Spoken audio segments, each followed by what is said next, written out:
Hi, and welcome again to the e-learning series on BSF Biowaste Processing. This module from the chapter of BSFL Post-processing will focus on fractioning the dried BSF larvae into BSF meal and BSF oil. After watching this module, you will be able to describe the product quality of BSF press cake and BSF crude oil. You'll understand the process flow and the mass balance of fractioning BSF larvae. You can apply the step-by-step process of pressing dried BSF larvae. You will recognize process control parameters and apply the procedures for data collection. Finally, you will be able to identify pros and cons of fractioning BSF larvae. BSF larvae contain around 30% fat based on dry matter. High-fat products like, for example, the dried larvae may be more difficult for further processing into animal feed products. Fractioning BSF larvae means you fraction them into two fractions, so the BSF meal and the BSF oil. One simple and efficient way to fraction larvae is the mechanical extraction by a screw press. Typically, these screw presses are used in oil extractions of nuts and seeds. The screw press squeezes the fat out of the larvae and produces a press cake and the crude BSF oil. Then, after further refining, the BSF meal is yielded from the press cake and the BSF oil from the crude BSF oil. We would like to start this module by explaining the process flow of fractioning in more detail. So you learned already in the previous modules about different options of drying BSF larvae. Fractioning using a screw press leads to two output products: a dry press cake and the BSFL crude oil.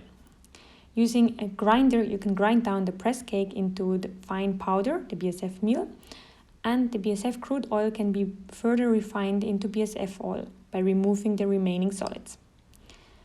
Now, you may wonder, is it also possible to fraction the larvae directly, so without drying before? Yes, it's possible, but there are some differences compared to dry processing. First of all, the output is a wet press cake, so the further refining also includes drying and grinding. Then second, more solids are lost into the press liquid fraction, and therefore the overall yield is lower. So the overall yield of BSF meal is lower.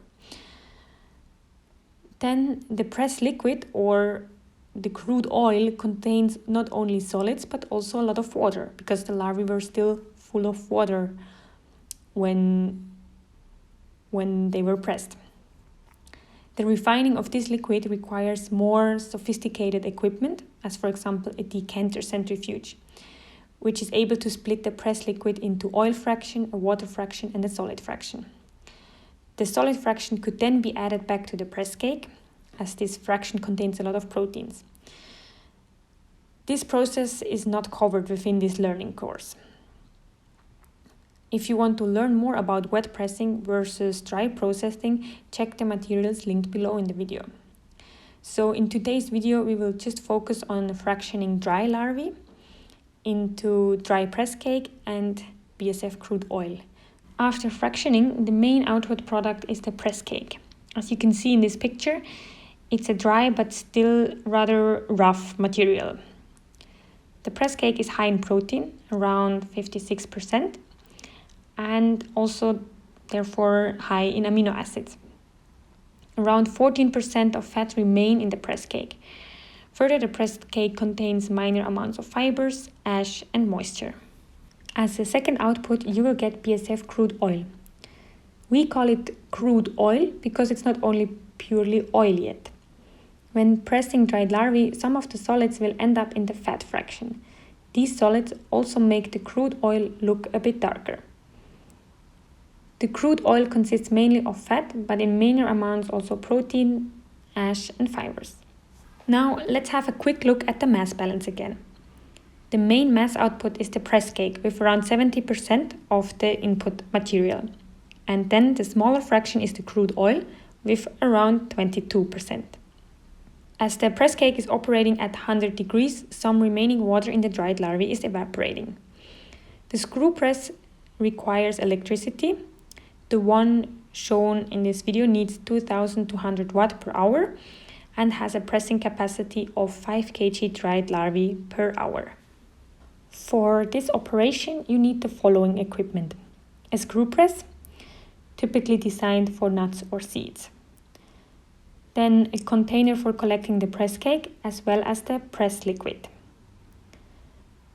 Use a sieve above the container for the press liquid to remove some of the bigger solids.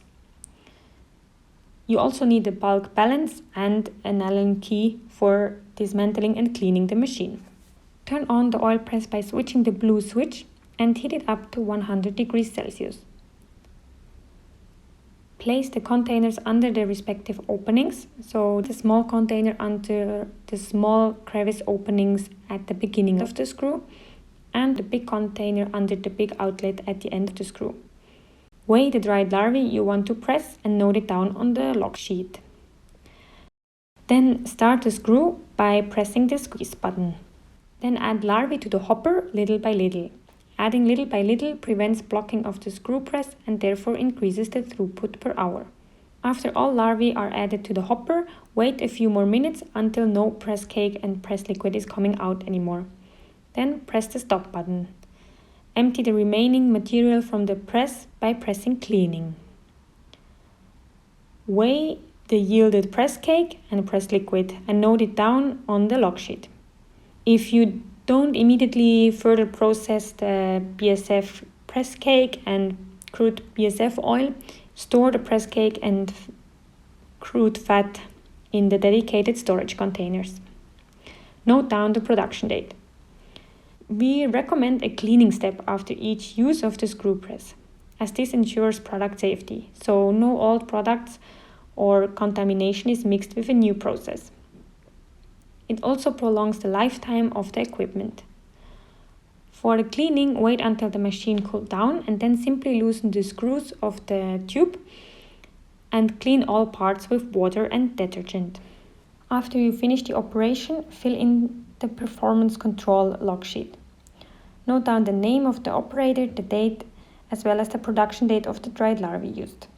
Then note down the total weight pressed, total press cake and total press liquid or total crude oil obtained. So now you learned about fractioning BSF larvae into BSF meal and BSF oil. This is an additional step for processing after you already dried the larvae. We would like to give you some pros and cons on this additional step. Advantages are that you produce high quality raw materials. So the product, especially the press cake, has an enhanced shelf life compared to the dried larvae. Then the BSF meal could be a potential substitute for fish meal or soybean meal, whereas the BSF oil could be a potential substitute for coconut fat. But downsides of this additional operation are that you need additional investment, space, and labor for this operation. And then finally, you also need to be able to get a revenue from sales of two products now, BSF meal and BSF oil, compared to the sales from only dried larvae. Now we're almost at the end of this module, and as usual, we would like to ask you two questions. Question number 1. You have 10 kg of dried larvae. How much press cake can you expect? You can expect a yield of around 6.5 to 7.5 kg of press cake. Second question. So you fractioned your dried BSF larvae into press cake and crude oil. What is the benefit of the press cake quality compared to the dried larvae quality? The press cake contains less fat, which makes it less prone to lipid oxidation and thus is longer storable. Now we're already at the end of this module. We saw that fractioning splits the whole dried larvae into a protein and a fat fraction. A simple method for fractioning is the mechanical extraction using a screw press. BSF meal has a low fat content and thus can be stored longer compared to the whole dried larvae. Thank you for watching this module, part of the e-learning video series on BSF Biowaste Processing. More information can be found in the BSF step-by-step guide, which you can download through the QR code here. Both of these materials were part of the Forward project by EWAC, in collaboration with the Ministry of Public Works in Indonesia and funded by SECO, the Swiss State Secretariat for Economic Affairs.